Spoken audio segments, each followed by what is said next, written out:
Hi, Dr. Yass here. This video is being created after a conversation that I had with one of the people I'm working with. Her name is Susan.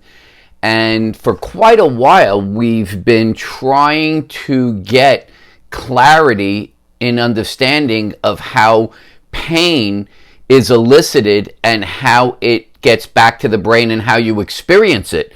And we have been discussing the idea that there's massive confusion amongst the average person because they have been coerced into thinking that pain comes from nerves because of the fact that when you have pain and you get an MRI and it shows aspects of the neurological system, whether it's at the spine with herniated disc, stenosis, or pinched nerves, whether it's neuropathy or things of this nature, the medical system has attempted to coerce you into thinking that pain always comes from nerves, that the nerve itself, that there is a structural deficit of the nerve which is responsible for you experiencing pain.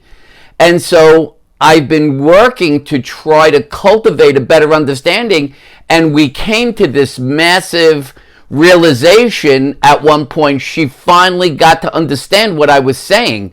And we both agreed that this may be the most significant thing that someone can understand about their pain to help them move on beyond the medical system's establishment or promotion that pain comes from nerves that can always be seen through the neurological system from MRIs.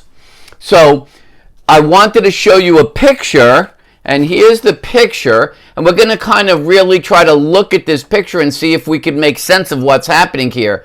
So what the picture is showing is that there's a candle here and it's burning this gentleman's hand, which is creating pain. Now what you see is that the pain is running through pain receptors that exist in all your tissues. Remember that the purpose of pain is to create conscious awareness of a tissue in distress. So the idea of the pain receptor is to be there, and it's within the different tissues of the body, so that if some distress occurs within the tissue, the pain receptor can be ignited to then send the signal back to the brain to create awareness that the tissue is in distress. So if we look here, we can see that the candle is burning the skin, not the nerve, but the skin, which is activating pain receptors, which are now sending signals back through the spinal cord, ascending to the brain, and finally the area of the brain where pain is experienced. This is independent of the aspects of the spinal cord and the neurological system that are discussed when talking about MRI results, such as herniated disc, stenosis, nerve root impingement, nerve deficits, things of this nature. Those nerves that are being identified are descending nerves. Those are the nerves, remember, they're coming out of the spinal cord. They're coming from the brain, then down the spinal cord, and coming out as nerve roots, eventually forming nerves, going away from the spine to innervate muscles, to innervate skin, to innervate tissue so they can function. Pain, on the other hand, is experienced through receptors at the tissues that then, when ignited, bring the sensation back to the brain through an ascending pathway. So it's from the tissue, in this case skin, back to the spinal cord, up the spinal cord to the brain, so you can experience the pain. Right? The nerves and nerve roots and the spinal cord that are being discussed in MRIs are the descending pathways that are going from the brain through the spinal cord out to your tissues.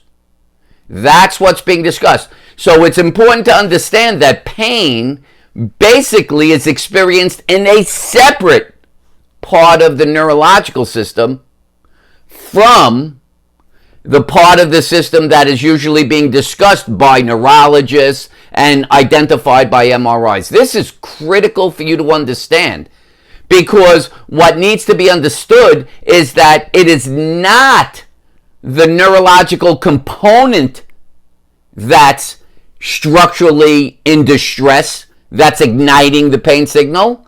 In this particular case, it's your skin. In the case of a kidney stone, it's the kidney tissue. In the case of a heart attack, it's the heart cells themselves. In the case of pneumonia, when you're having pain from pneumonia, it is the lung tissue. And what is happening? We have pain being ignited, and through receptors in the tissue, that pain signal is being brought back through the spinal cord to the brain through an ascending pathway. Okay? This is huge. This is when me and her were discussing this, and I finally got her to recognize that this is completely a separate aspect of the neurological system from the part that's actually bringing the nerves to the body. It finally made sense to her why this idea of constantly thinking that the nerve itself was the cause of the pain, when in fact those are just pathways. In terms of pain, whether it's the kidney, the liver, the spleen, the muscle, the heart, it doesn't really matter. The tissue itself ignites the distress signal of pain by causing a pain receptor in the tissue itself to ignite, which then does in fact take that pain signal, that impulse, and runs it back to the brain through a neurological pathway up the spinal cord and back to the brain. So if you can understand this concept and this picture makes sense to you, you could understand why, whether it's your skin, whether it's your kidney, whether it's your liver, your spleen, a muscle, your heart, it doesn't really matter. The pain that's being experienced is not from the neurological aspect in terms of the nerves. It is simply coming from receptors that are located within the tissues, and they are being ignited by the tissues themselves. So if you have pain from a kidney stone, you don't go to a neurologist. If you're having a heart attack, you don't go to a neurologist. If you have a paper cut in your skin, you don't go to a neurologist, right? If you have a strained muscle and it elicits pain, you don't go to a neurologist. So this idea that because you experience pain that somehow it involves the neurological system is the great fallacy. It's the thing that keeps you connected to the medical system.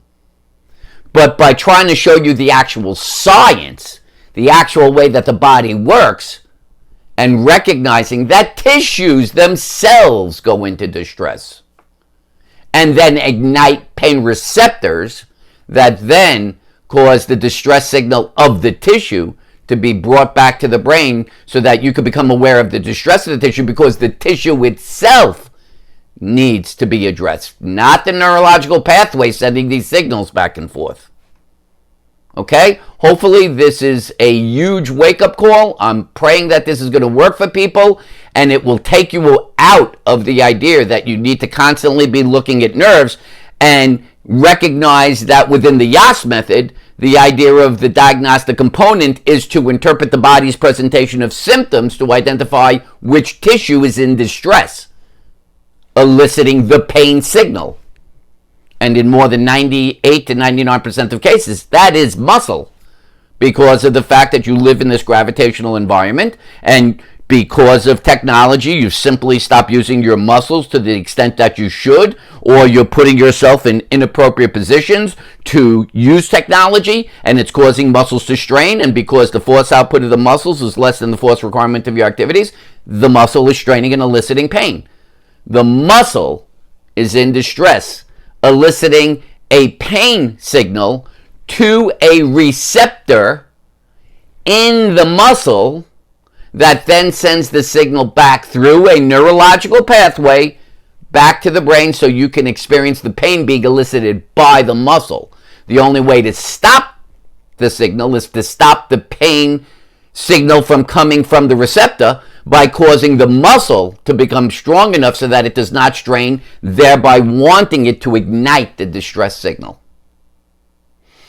This is big stuff. I'm hoping everyone's going to get this. It's going to make sense, and it will now lead you to the opportunity to where you could be more open to the understanding that the use of MRIs and X-rays basically are meaningless, and really the only true way to understand the tissue in distress is by interpreting the body's presentation of symptoms, because those symptoms are coming from the tissue in distress. Okay? So, if this has opened your eyes and you have more questions, you can contact me at Dr. Mitch at MitchellYass.com, DrMitch at MitchellYass.com, Dr. Mitch at MitchellYass.com.